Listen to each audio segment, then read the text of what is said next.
In this video, I'm going to teach you how to integrate Apple Pay on Shopify. It's a very easy process, so make sure to follow along. For you to use Apple Pay as a payment provider on your Shopify store, go over to your dashboard, head over into the settings, and now go into the Payments tab. Inside of Payments, you can see here at the top, Shopify Payments. Let your customers pay their way with Shopify Payments.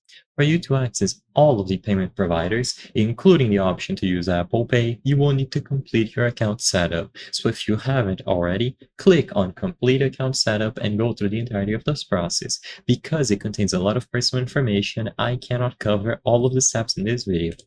Regardless, once you are done, you will see this option here at the right side of Shopify Payments, Manage. So click on Manage next to Shopify Payments and you will see a bunch of payment options.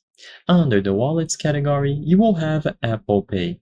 So all that you have to do is make sure that Apple Pay is enabled as a payment option inside of your Shopify store. Shopify Payments accept digital wallet payments to help you increase conversion on mobile. So all that you have to do is enable Apple Pay from this window after you complete your account setup and Shopify payments become available. You click on Manage and then enable it here. Be aware that card rates might still apply, and another thing to keep in mind is that Apple Pay is not available in all regions, so some regions might not have access to this feature.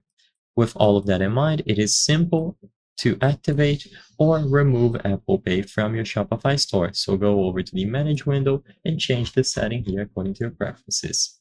I hope I was able to help you. If this video helped you, consider subscribing. As you can see, according to our channel metrics, 83% of the people watching our videos are not subscribed. By subscribing, you can help us make higher quality videos. Thank you for watching, and I'll see you on the next one.